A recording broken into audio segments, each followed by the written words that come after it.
Bonjour, c'est un week-end exceptionnel qui nous est proposé ce samedi et ce dimanche sur l'hippodrome d'Auteuil avec, vous le savez tous, dimanche, le Grand Steeplechase de Paris qui a réuni, vous choisirez, 13 concurrents, pas un de plus, pas un de moins.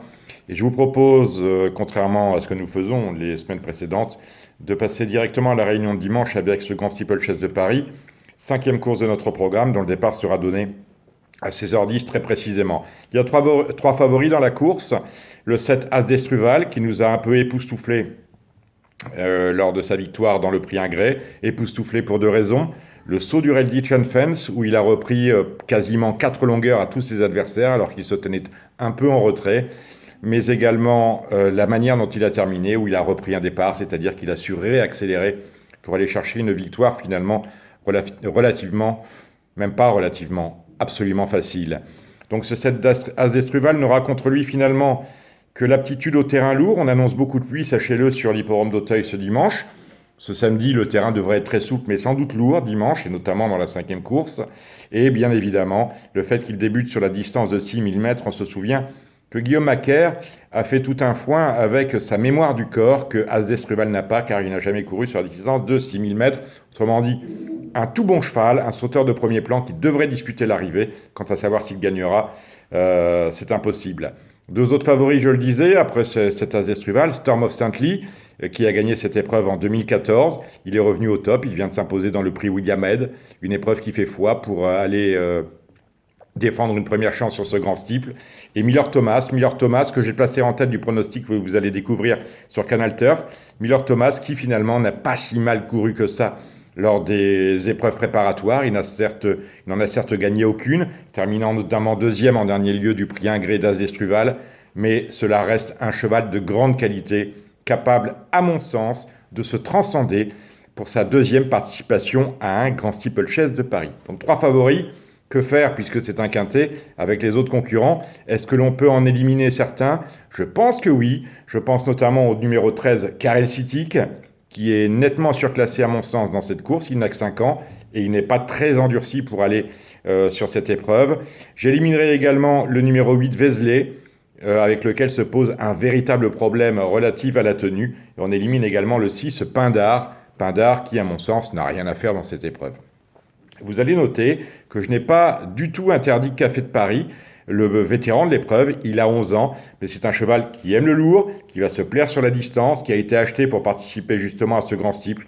Donc pourquoi pas? On sait qu'il y a toujours une très grosse cote à l'arrivée de ce grand steeplechase de Paris. Pourquoi pas ce Café de Paris, 4e ou 5e à la cote de 80 contre 1? C'est le pire qu'on peut lui souhaiter. Ange d'amour est un cheval qui, de l'aveu même de David Cotin, n'est pas un cheval de grand steeple, c'est un cheval qui peut gagner le grand steeple, ce qui est un peu différent. On le retient. Shannon Rock, 4 fois deuxième des précédentes éditions de ce grand steeplechase de Paris. On aurait tort de le laisser de côté. Je n'aime pas Larry. Vézelay, je vous ai dit non. Saint-Palois, si le terrain est bien lourd, il peut surprendre. Là encore, une cote d'outsider. Saint-Pistol, troisième de cette épreuve l'année dernière, mérite crédit, tout comme le 12 So French, qui, à l'inverse de Karel City, son compagnon d'âge, puisque tous les deux ont 5 ans, a beaucoup plus d'expérience et lui a montré une vraie qualité dans les épreuves réservées à l'élite des steeplechasers. Qu'est-ce que j'ai vu de beau dans cette réunion du dimanche à Auteuil? Dans la première course, le 5 Rialco, sa tête dépasse franchement, on peut l'associer au numéro 2, Armageur. Middle, dans la deuxième course, le numéro 5, c'est une très belle chance. Je n'ai absolument rien vu, peut-être le 12, Julietta Star, dans la troisième, mais on peut faire l'impasse sur cette épreuve. J'aime beaucoup dans la quatrième, Vieux Morvan qui portera le numéro 8 et la Sulfureuse qui portera le numéro 2. J'aime dans la sixième course le 4 Isabée qui débute à Auteuil mais qui devrait s'y plaire. Dans le prix Ferdinand Dufort, Punch Nantais et Guillaume Macaire devraient monter sur le podium. Ensuite, on a deux handicaps pour terminer. Le 12 Baguette Magique dans la huitième. Et dans la dernière, le 15, Prince Picard qui va adorer le terrain très souple. On revient à samedi avec quelques chevaux rapidement parce que j'ai été très long sur le grand steeple, mais reconnaissez que c'est une épreuve qui mérite qu'on s'attarde sur elle. Dans le quintet, on notera que Bagdad Café était favori à l'ouverture. Bagdad Café, c'est le numéro de mémoire, le numéro 6. On parle beaucoup de Kelkalou, oui, d'accord. On parle d'Accentus, oui, oui, très belle chance. J'aime beaucoup pour ma part le 12 Grand Moss, qui ne mérite pas d'être laissé de côté. Et le numéro 10, à la prochaine. Allez, on fait le tour des courses. Très rapidement, dans la première, qu'est-ce qu'on a vu? On a peut-être vu Cape of Flowers, le numéro 5, capable de faire un truc, il y a 15 contre 1. C'est franchement un pari amusant. Dans la deuxième course, c'est une course pour des poulains qui n'ont pas trop d'expérience, des pouliches qui n'ont pas trop d'expérience. Peut-être le 12, Dabrovka, qui est né pour bien faire. Il n'y a pas trop d'argent, c'est une pensionnaire de Jean-Paul Gallorini. On s'en méfie. Dans le prix Casterabad, il y a un cheval à battre, c'est De Weiss. Chimère du Berlay va bien se comporter, c'est le numéro 3. De Weiss, c'est le numéro 1. Et on peut, avec ces deux-là, mettre au trio le numéro 4 Footpad, qui vient d'Angleterre, pas pour faire le tour ou voir du pays.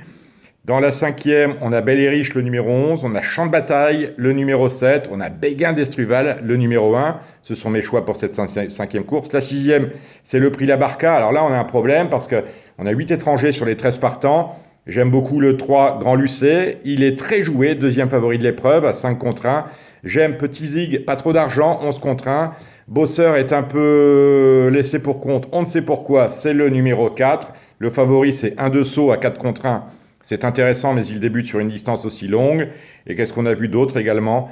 Je mettrai moi personnellement une pièce sur le 5, Alex de Laredia. On me dit que c'est un cheval de terrain lourd. La dernière fois, ça ne l'était pas et finalement, ça ne l'a pas empêché de gagner son quintet. Cap-Brésil dans la avant-dernière, la septième course, c'est pas mal. Il y a 22 contre 1. Quoi d'autre dans cette course? Peut-être le 3 Khalidou Derry, 10 contre 1. Et le numéro 2 Vlatan, 3 contre 1. Sans oublier celle qu'il faut absolument jouer, c'est l'As Ballerine d'Auteuil. Et la huitième course, c'est peut-être la plus intéressante du programme en termes de jeu, parce qu'on a un grand favori dans cette course. Le 5 Abraxa, je ne sais pas d'où il sort, c'est un cheval entraîné par Alain Couetil, un bon poulain qui reste sur deuxième place. On notera qu'il a du mal à gagner sa course dans cette catégorie. Autre favori, Crack de Rêve, un cheval de quintet qu'on connaît bien, sans doute dressé pour le steeple où il ira se faire voir selon moi. Syndromos, je ne pense pas que le terrain sera assez lourd pour lui. Non, ce que j'aime bien là-dedans, c'est Capivari, le numéro 7, première chance. Et alors qu'elle est absolument délaissée, on fera particulièrement à la candidature du numéro 9, Caritas, 25 contre 1 pour le partenaire d'Alain de Chitray. Et au numéro 12, Dottore, qui est proposé lui à 35 contre 1, il ne mérite pas ça. Donc 7, 9 et 12, c'est mon choix dans la huitième et dernière course de ce samedi à Auteuil. Merci de nous suivre de manière aussi fidèle. Tous les autres shows, vous les trouverez sur notre site. Canalturf.com. On notera que je n'ai pas parlé de Beaumont-de-Lomagne. Il y a un pénalty sans gardien. Il va y avoir un 60. C'est le cheval qui s'appelle Barry, entraîné par Laurent Abrivard et monté par son cousin Mathieu Abrivard. Donc on fait très attention à ça. Merci de votre fidélité. Jouez bien et à la semaine prochaine.